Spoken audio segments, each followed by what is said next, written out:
সারাদিনে আর কোনো আমল করতে পারি আর না পারি, এই আমলটা সজ্ঞানে বিশেষ কোন বিপদ আপদ মুসিবত না হলে আমি আলহামদুলিল্লাহ এই আমলটা কখনো ছাড়ি না, প্রতিদিন করি আলহামদুলিল্লাহ। আজকেও শুরুতেও এই আমলটা আমি করে নিয়েছি। এই আমলটা আমরা অনেকে জীবনে আজকে প্রথম শুনেছি। আল্লাহ নবী সাল্লাল্লাহু আলাইহি সাল্লাম যে বলেছেন, সকালে পড়লে সারাদিন, সন্ধ্যা পড়লে সারা রাত, রাতে শোয়ার সময় পড়লে, বিশেষ করে রাতে মানুষ ঘুমন্ত অবস্থায় নানা রকমের ক্ষয়ক্ষতির আশঙ্কা থাকে, এই সব ধরনের ক্ষয়ক্ষতি থেকে আল্লাহর নিরাপত্তা এসে চলে আসে, আল্লাহ তার হেফাজতে জিম্মাদারি নিয়ে নেন, দায়িত্বশীল হয়ে যান, সবকিছু থেকে যথেষ্ট, সবকিছু থেকে আল্লাহ তাআলা তাকে নিরাপদ করে দেন।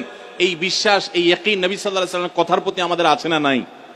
তাহলে এই সূরাগুলো আমরা আজ থেকে আমল করব তো ইনশাআল্লাহ। কোরআনে কারীমের এই শেষের 3টা সূরা এমন 3টা সূরা যে আমাদের প্রিয় নবী সাল্লাল্লাহু আলাইহি সাল্লাম সারা দিনে সবচাইতে বেশি সংখ্যক বার যেই সূরাগুলোকে ওয়াজিফা হিসাবে, আমল হিসাবে পড়ার নির্দেশ দিয়েছেন কোরআনে কারীমের, সেই সূরাগুলো হলো এই 3টা সূরা।